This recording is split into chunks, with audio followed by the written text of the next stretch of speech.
This is a claim that seems inherently counterintuitive, that there is no such thing as the hardest language to learn. But the truth is, there isn't. And I would even go one step further, that no language is any more complex than any other language. From Spanish to Arabic to Mandarin to Dutch, none of these languages are quote-unquote simpler than any other. In order to understand how this is possible when it seems so obvious that there are multiple aspects to a language that can make it feel overcomplicated, we need to understand what we mean when we're talking about how complex a languages. For this conversation, I'm not talking about how difficult it would be to learn the language as an adult. That is a very different conversation that entirely depends on what languages you already know. I'm also not referring to the official, standardized, or nationally recognized version of a language. So apologies to the French Academy, this is not about you.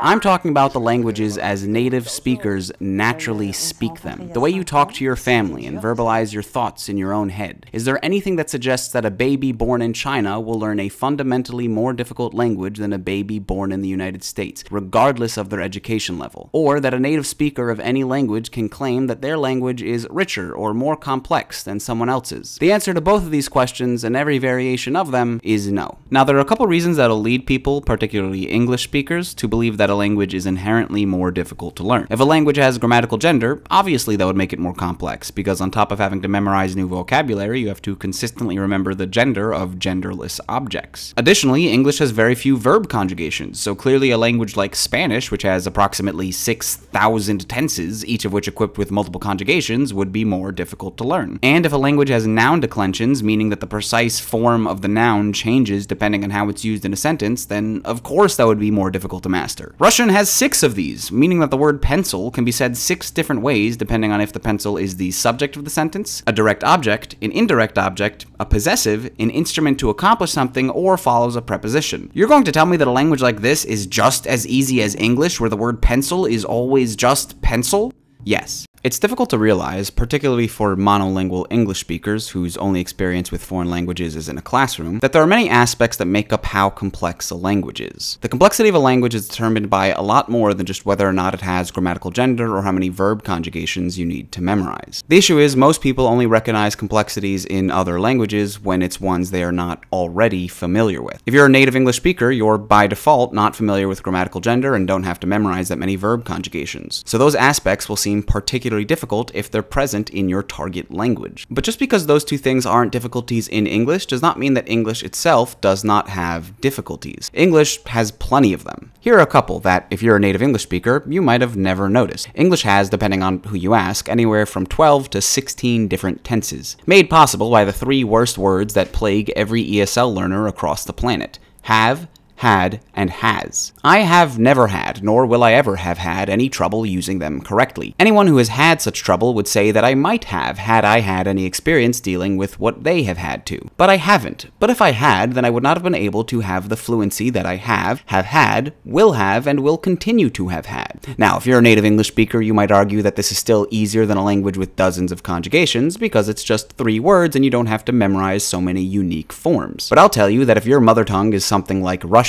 or Arabic, languages that only have 1 present, 1 past, and 1 future tense, the idea of over a dozen time tenses, each of which conveying something slightly different, is incredibly difficult to wrap your head around. It's the same reason English speakers struggle with differentiating between quise and quería in Spanish, because they distinguish between tenses that we do not. So it takes an incredibly long time for English speakers to be able to understand when to use each form. Perhaps one of the most frustrating things in English has to be phrasal verbs, which is when a verb is combined with another word to convey an entirely separate meaning that it would not have on its own. The first thing that makes learning this difficult is that they often have absolutely nothing to do with each other. Keep up means to move at a certain pace. Keep down means to not vomit. But if you said keep it down, well, now I'm asking you to be quiet. Keep back means to stay away, and keep forward means absolutely nothing, to my knowledge. Some phrasal verbs are separable. For example, you can pick up the ball or you can pick the ball up, but others aren't. You can look up to your brother, but you can't look your brother up to. You can, however, look your brother up, but of course that's entirely unrelated. I bring all these up not to say that English is needlessly complicated, but to point out that very often when people complain about the complexities of other languages, they often don't notice the complexities of their own. And just to be clear, this conversation is strictly about spoken language. language, the language you naturally acquire as a baby, regardless of your education. So while there may be a case for which written language is the most difficult, that makes no difference here. Now, part of the reason you might think languages like Mandarin and Cantonese are objectively harder than languages like Spanish or Italian is because you might have heard that they are officially ranked as part of the most difficult languages a person can learn. But that's not true. The thing you are almost certainly thinking of is the Foreign Service Institute's, or FSI's, ranking of foreign languages, which, yes, lists Mandarin, Cantonese, as well as Japanese, Arabic, and Korean as Category 5 languages. But this is very specifically based on how difficult it would be for native English speakers to learn them, not on which languages are inherently more complex. The FSI is the home to the US government's language training program for foreign diplomats, so the only thing they're considering is how difficult it would be for English speakers to master these languages, which is an entirely separate question. English speakers find Spanish easier to learn than Mandarin, not because it is easier, but because Spanish is significantly more similar to English than Mandarin is. If you're not convinced, think about the inverse situation. Do you think it would be difficult for a Chinese person to learn English as an adult? Well, if you've ever met a Chinese adult attempting to learn English from scratch, then you know that the answer to that question is yes.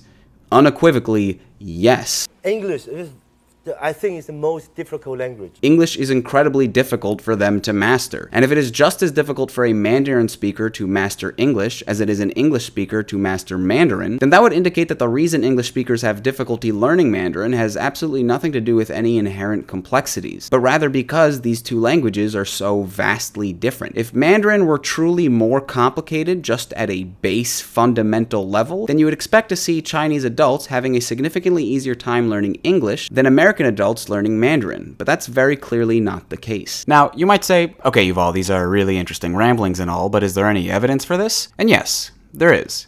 I'd say the biggest piece of evidence for this is the fact that all humans across the planet learn their native language at virtually the same rate. I'm unaware of any data that suggests that Chinese babies, Egyptian babies, or Icelandic babies take longer to reach fluency than American ones. This is true even for deaf babies learning sign languages. Now, deaf babies will start signing individual words before hearing babies start speaking, but this is primarily because babies' hands are more dexterous than their mouths are, so it is easier for them to move their hands than it is for them to speak clearly. But the time to comprehension, and more importantly, forming complete and coherent and fluent sentences, is the same. By 5 years old, virtually all children, regardless of their native language, will be able to speak at an adult-like level. Now, when I say that, I'm not saying they'd be able to talk about bilateral trade commissions or the influence on French architecture from the fall of the Roman Empire, but they will be able to fluidly use grammatically correct syntax, express thoughts and feelings, and be able to talk to any other native speaker without difficulty. I used to play cowboys and Indians.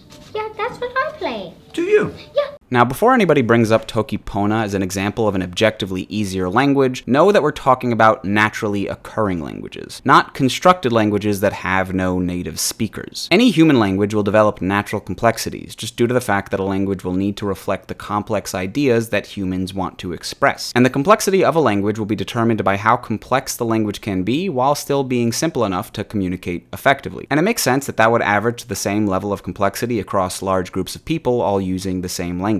And we can see objectively that any naturally occurring language will develop these complexities just by looking at how complex slang can be within a language. In English, the word shit can mean many different things depending on which animal's shit we're talking about. If something's bullshit, it's untrue. If something's dog shit, well, that means it's terrible quality. If it's horseshit, well, then it's ridiculous and unfair. If something's ape shit, that means it's alarmingly aggressive, but if something's batshit, then it's just crazy. Sometimes, slang can become tonal. In New York, the phrase "you good" can mean multiple different things, depending on how it's said. Do you need help? You good? What's up? Friendly. You good? Are you okay? You good? Don't worry about it. You good? Stop. You good? If I put on a monotone voice and just said, "you good," that doesn't mean anything. It's effectively nonsense. You have absolutely no idea what I'm trying to say. It would be the equivalent of speaking Mandarin but ignoring all of the tones. It wouldn't mean anything. Which, yes, means that some English slang has gotten so complex it's effectively become a tonal language. Now, while I hope I've made it clear that there is no such thing as the hardest language to learn, there is, however, an easiest language to learn. That language is English. Now, this might seem to contradict literally everything I just said, but it's true. English is significantly significantly easier to learn than any other language. Not because of any inherent simplicity, but because English is unavoidable. If you've ever tried to become fluent in a second language, then you probably know that you need to immerse yourself in order to truly achieve fluency. And no matter where you live in the world, there's no easier language to immerse yourself in than English. You can find signs written in English in nearly every single country in the world, regardless of how much English is actually spoken there. English also has a bit of a chokehold on virtually all popular media. The top 50 highest grossing films of all time are all in English, as well as the top 20 highest grossing franchises. Of the 29 best-selling books of all time, only 7 of them have an original language other than English. Now, you might not think that this would be much of an issue because subtitles and translations exist, but those are not nearly as universal or accessible as you might think. For many languages in the world, accurate subtitles for popular films are hard to come by, and the translations of best-selling novels are often made entirely independently of the original and come out significantly later. For example, if you wanted to read Harry Potter and the Deathly Hallows when it first released, you'd be able to do that on July 21st, 2007, provided you knew English. If, however, you spoke Hebrew, then you would have had to wait until December 24th, 2007, over 5 months later. The translator, Gili Bar Hillel Semo, like many other translators of famous works, had to fly to London in order to pick up a copy of the book on its release date. And this 5-month delay was relatively fast. The first Arabic translation of Game of Thrones wasn't published until 2015, 19 years after the original release date. So if you want to read any of these books without having to wait years for the necessary translations to come out, guess what? You gotta learn English. Additionally, TV and the internet have made it incredibly easy for people to immerse themselves in English without even trying. 60% of all websites are primarily in English, and English TV is a staple for many children across the world. It's why English slang has appeared in nearly every single language on the planet. And then said, "זה לא big deal," as in, it's not a big deal. Then he looked at me and asked, "Yuval, אתה יודע מה זה big deal?" As in, do you know what a big deal is? That's right, my uncle did not realize that the words big deal were English, and then went on to explain to me how big deal was Hebrew slang. So because of how pervasive English is, something that we can thank the British Empire for, I suppose, it becomes significantly easier to immerse yourself in, and thus master, English than it would be for any other language. That, and more people speak English than any other language in the world, so it's going to be a lot easier to find fluent speakers to practice with. Now, of course, I'm not saying that if you're having difficulty learning a language, you should stop complaining because it's actually really easy.